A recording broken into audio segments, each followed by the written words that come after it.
जिंदाबाद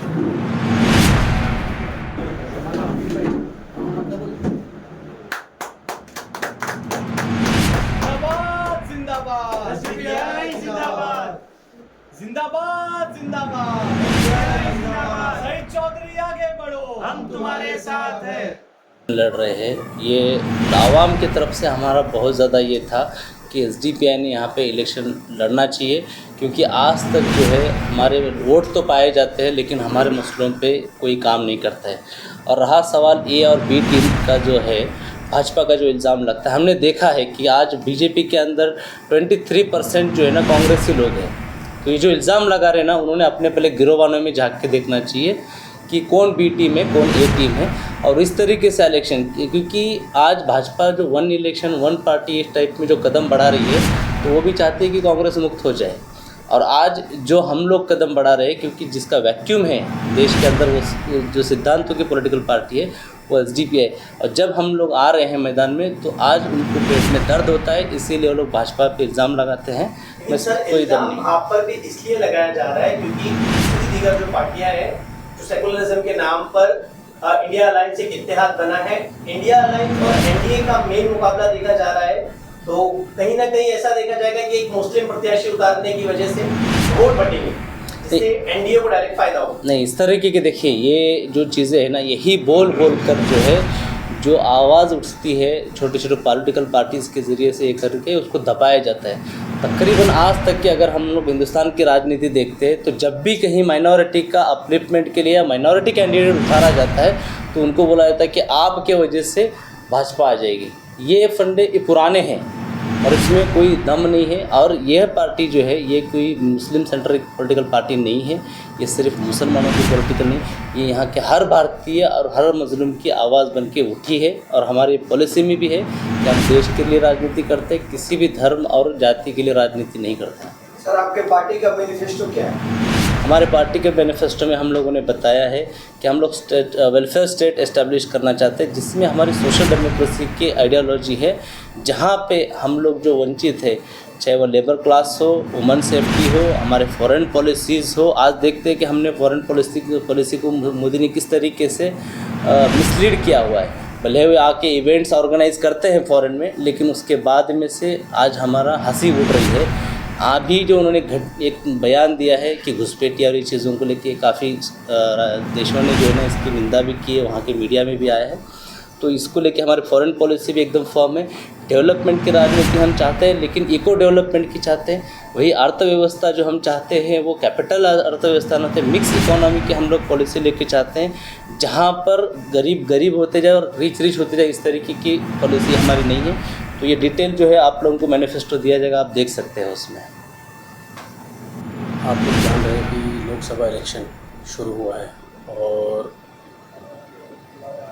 हमने जो इलेक्शन में लड़ने का जो इरादा किया है, एक्चुअल से हम यहाँ पर साउथ सेंट्रल मुंबई के अंदर हमने 2012 से यहाँ पर काम शुरू किया है। ऐसा नहीं है कि हम आज ही इलेक्शन शुरू हुआ और हमने इलेक्शन लड़ने का इरादा किया। हम 2013 से यहाँ पर कंटिन्यू हर मुद्दे को हम उठाते हैं और आवाम के मुद्दे को भी हम लिया करते हैं। नेशनल राष्ट्रीय मुद्दा रहता है उसको भी हम अप्रोच करते हैं। हर चीज़ का हम प्रोटेस्ट धरना यहाँ पर किए हैं। और जब भी इलेक्शन आया 2012 के बाद में, चाहे वो विधानसभा हो चाहे लोकसभा हो, 2019 का इलेक्शन हो, 2014 का इलेक्शन हो और जो कॉरपोरेशन का इलेक्शन है, उसमें जब हम दूसरों को अप्रोच करने के लिए गए, जो अपने आप को सेक्युलर पार्टी बोलती है, हम उनको अप्रोच करने के लिए गए कि इलेक्शन के दौरान आप उनको वोट दीजिए, तो लोगों का ये कहना था कि एसडीपी आप लोग क्यों नहीं खड़े हो रहे, हमारे यहाँ के जो भी मुद्दे रहते हैं वो आप लोग हैंडल करते हैं, चाहे हमारे घरों तक के मुद्दे हैं आप लोग ही हैंडल किए हैं, तो इसके लिए आप लोग खड़े हो जाइए, आप हमें मत बताइए कि किसको वोट देना है क्या देना है। तो इस बार हमने सोचा कि अब इलेक्शन आया है और आवाम का जो अप्रोच था, इसके लिए हमने सोचा ये बार हम पार्टिसिपेट करेंगे। सही जी, एसडीपीआई जो है वो छोटी पार्टी है। इस दफा जो लोकसभा इलेक्शन है कई बड़ी पार्टियां सामने आई है, कितनी ताकत के साथ लड़ने वाली है एसडीपीआई इस इलेक्शन? एसडीपीआई ऐसा देखा जाए, सर आपके लोकसभा क्षेत्र में 23% माइनॉरिटी वोटर्स हैं, नहीं, आपकी बात सही है, लेकिन जो आप बोल रहे हैं कि एसडीपीआई एक छोटी पार्टी है, एसडीपीआई एक छोटी पार्टी नहीं है। देखा जाएगा तो आज जो जिस तरीके से राजनीति हुई है, भाजपा बनाम एसडीपीआई है देखा जाएगा तो, चाहे वो कांग्रेस हो, चाहे शिवसेना हो, चाहे राष्ट्रवादी हो, जितनी पार्टियां हैं सभी बीजेपी में जा रही है, तो सभी एक दिन जाके बीजेपी ही होने वाली है। तो सिर्फ एसडीपीआई का कार्यकर्ता एक ऐसा है, एसडीपीआई का एक कैंडिडेट ऐसा है कि कोई चीज़ का सौदा नहीं करेगा।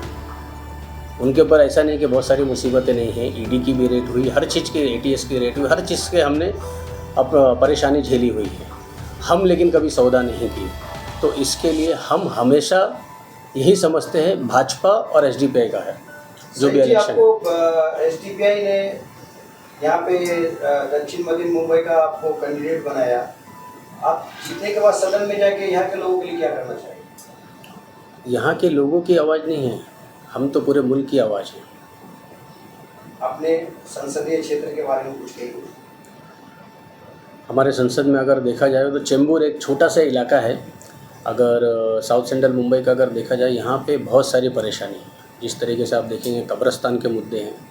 आज मेरे ख्याल से मेरी खुद भी एक 48 एज हो गई है और मैं बचपन से ही सुनते आ रहा हूँ कि कब्रिस्तान का एक मुद्दा है। ऐसा नहीं है कि कांग्रेस यहाँ पर जीत के नहीं आई, भाजपा जीत के नहीं आई, शिवसेना जीत के नहीं, सभी पार्टी आई, लेकिन हमेशा सिर्फ वादा ही मिला। और जब भी इलेक्शन आता है तो उनके लोग ही माइनॉरिटी के पास आते हैं कि हम आपके कब्रिस्तान को बना के देंगे, लेकिन जैसे ही इलेक्शन ख़त्म हो जाता है कब्रिस्तान का मुद्दा ख़त्म हो जाता है। और यहाँ की सड़कों का जो हाल है आप देखेंगे, और यहाँ पे मुंबई के अंदर जितने भी स्लम एरिए थे पूरे टोटल मुंबई के अंदर, आज एक इलाका ऐसा बना दिया गया म्हाड़ा को लेकर कि जितने मुंबई के झोपड़पट्टी थे उन सबको इधर बसा दिया गया। आज इधर जो ट्रैफिक का जो हाल है वो यहाँ की जनता भुगत रही है। उसको जाके मैं अपनी आवाज़ यहाँ की जो है मैं आवाज़ बन के वहाँ पे उठा सकता हूँ। सर, जनता से क्या अपील करेंगे कि क्यों एसडीपीआई को वोट दें? जनता से यही अपील, जनता की अपील यही है कि उन्होंने मुझे चुना है, तो जनता का जो मुद्दा रहेगा वो हिसाब से मैं करूँ। मैं मेरे मर्जी से इलेक्शन पार्टिसिपेंट नहीं है। जिस तरीके से मैंने आपको बताया कि 2012 से हम एसडीपीआई को लेके हम काम कर रहे हैं और यहाँ के हर मुद्दे को हमने उठाया है। तो जो यहाँ के आवाम के जो मुद्दे हैं, हम आवाम के मुद्दे को ही लेके जा रहे हैं और आवाम ही हमको वही भरोसा करके वोट कर देगी।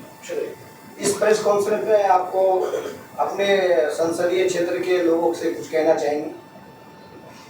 मेरी तो अपील यही है, मैं यहाँ की जनता से मेरी अपील यही है, आप एक धर्म का चेहरा मत देखिए।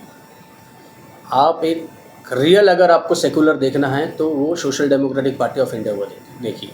आप सोच रहे होंगे कि एक सेकुलर पार्टी है, ये सेकुलर, कांग्रेस सेकुलर है, आज यूबीटी जो है वो सेकुलर है। आज कोई भी सेकुलर नहीं है। जो रियल सेकुलर है वो social democratic party of India है। आप ये देश का जो संविधान है सेकुलर के बुनियाद के ऊपर अगर बना है तो आप सेकुलरिज्म सही समझ के आप एसडीपीआई को वोट कीजिए।